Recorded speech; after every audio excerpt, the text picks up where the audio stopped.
बिस्मिल्लाहिर्रहमानिर्रहीम। लाखों करोड़ों दुरूदो सलाम मोहम्मद मुस्तफ़ा सल्लल्लाहु अलैहि वसल्लम और आले मोहम्मद पर। मैं हूं उमर दराज गोदल। देखिए, इस वक्त सूरत हाल ये है कि कागजात तो मुस्तरद किए जा रहे हैं, और कागजात मुस्तरद करने का मकसद क्या हो सकता है? पाकिस्तान तहरीक इंसाफ को आउट करना। लेकिन मैं जो आपके लिए चीजें निकाल के लाया हूं कि ये गेम किस तरह से उल्टी पड़ गई, यार ये महंगा पड़ता हुआ दिखाई दे रहा है। कैसे? पहली बात यह है कि जनाब, पूरे मुल्क में आपने कागजात नामजदगी जो है वो आज मुस्तरद करके नया रिकॉर्ड बना दिया। आपने तहरीक इंसाफ को इलेक्शन में उतरने से पहले उनको जितवा दिया। आपने ऐलान कर दिया कि इस वक्त अगर इमरान खान बल्ले का निशान हुआ तो हम जीत नहीं पाएंगे, इसलिए इमरान खान को निकालना उससे जरूरी है। अब अगली बात यह है कि क्या आपका यह निकालना कोई तहरीक इंसाफ को खत्म कर देगा? क्या उनका इलेक्शन खत्म कर देगा? मिसाल के तौर के ऊपर मैंने आपको बताया कि पिछले के अंदर बहुत सारे लोगों के कागजात जो है वो मुस्तरद हुए। अब मजीद कुछ नाम आए हैं, वो बता के फिर अगली खबर की तरफ लेके चलता हूं। अंदाजा कीजिए कि पंजाब असेंबली का मौजूदा स्पीकर जो मोहम्मद सिब्तैन खान है, उनके भी कागजात नामजदगी मुस्तरद हो गए हैं, उनके बेटों के भी कागजात नामजदगी मुस्तरद हो गए हैं। अच्छा, आप हैरान इस बात के ऊपर होंगे कि गुजरांवाला के अंदर रिटर्निंग अफसर ने 4 उम्मीदवारों के कागजात क्यों मुस्तरद कर दिए? इस बुनियाद के ऊपर कि जी आपके ना वो जो आपने दस्तखत किए हुए हैं वो वेरीफाई नहीं हुए। और सबसे दिलचस्प जो जिस बंदे को मुस्तरद किया गया है वो 2 हलकों से शेख रशीद रावलपिंडी के अंदर कागजात नामजदगी जो है वो लेके गए, और उनके कागजात नामजदगी जो हैं वो मुस्तरद कर दिए गए। इवन उनके भतीजे राशिद शफीक के भी कागजात नामजदगी मुस्तरद कर दिए गए। आपको पता है कि शेख रशीद के ऊपर क्या इल्जाम लगा के मुस्तरद किया गया? बताया गया जी आप मरी के एक रेस्ट हाउस में ठहरे थे और आपने पेमेंट नहीं की थी। अब मुझे ये बताइए वो पेमेंट कितनी है? बल्कि वो 94,000 की रकम है। अब शेख रशीद से आप इख्तलाफ कर सकते हैं, आप उनकी तर्ज सियासत को पसंद नहीं कर सकते, आप बहुत कुछ कर सकते हैं, लेकिन आप ये नहीं कह सकते कि शेख रशीद माली तौर पे करप्ट आदमी है। इवन उनके जो बदतरीन मुखालिफीन है उन्होंने भी आज तक उनके ऊपर इस किस्म का कोई इल्जाम नहीं लगाया कि वो करप्ट है या इस किस्म की सूरत हाल है। अब वो कह रहे हैं जी मैं सुप्रीम कोर्ट तक जाऊंगा। अब मजीद जो उसमें अयाज अमीर साहब जो हैं चकवाल से जर्नलिस्ट हैं, उनके कागजात नामजदगी मुस्तरद कर दिए गए हैं।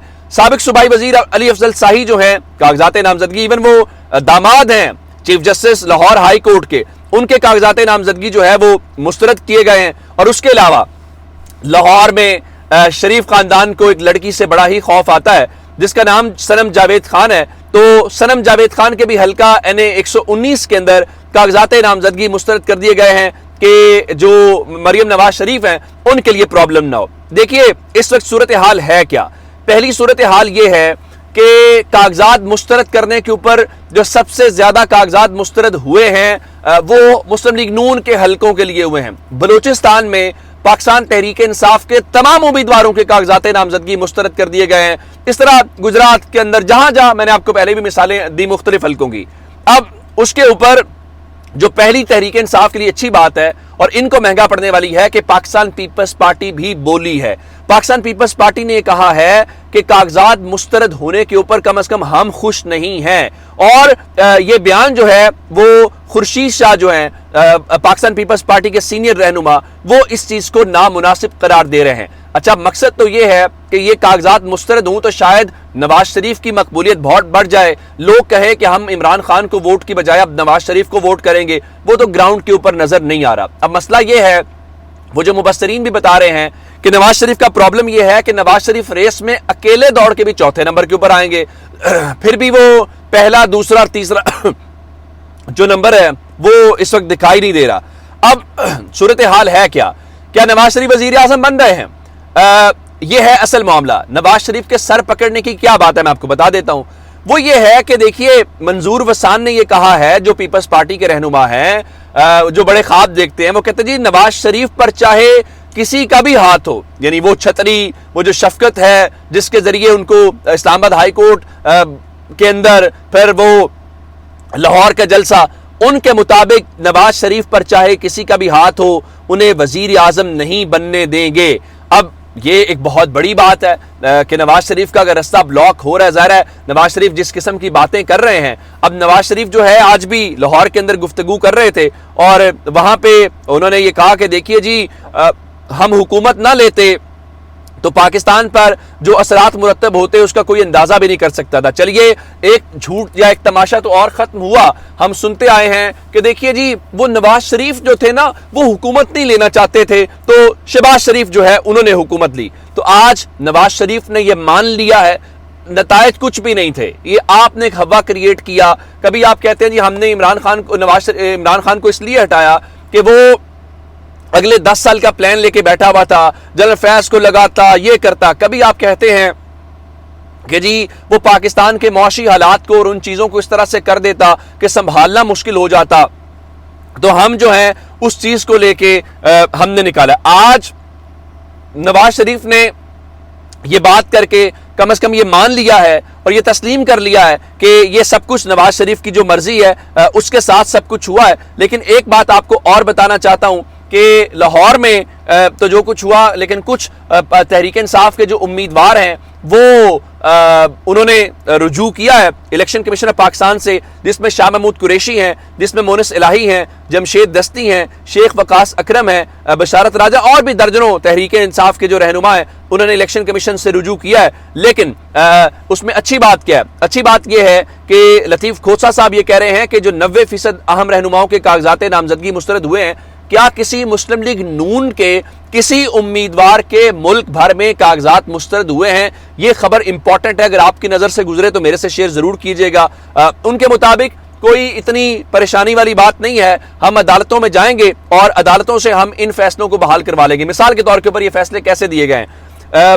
سیالکوٹ کے اندر جو والدہ ہیں عثمان ڈار کی اور عمر ڈار کی، ریحانہ امتیاز ڈار صاحبہ، ان کے کاغذات مسترد کیے گئے۔ آپ حیران اس بات کے اوپر ہوں گے کہ وہ جن صاحب نے ان کے کاغذات مسترد کیے ہیں اس ریٹرننگ افسر کو وہاں پہ ڈپٹی کمشنر کا چارج جو ہے وہ مل گیا ہے۔ اب اگر آپ اس حوالے سے یہ بتائیں تو اب مزید ان کو کیا چاہیے کہ وہ جو ڈپٹی کمشنر جس میں محمد اقبال صاحب ہیں، جناب پی ایم ایس آفیسر ہیں، ایڈیشنل ڈپٹی کمشنر تھے وہاں پہ ریونیو کے، تو ان کو اب یہ کہا گیا ہے کہ جو اضافی چارج ہے وہ ڈپٹی کمشنر سیالکوٹ کا انجوائے کریں گے۔ اب یہ وہ سب کچھ ہو رہا ہے، اب وہ کہہ رہے ہیں ہم عدالت جائیں گے، تحریک انصاف کے جو لوگ ہیں۔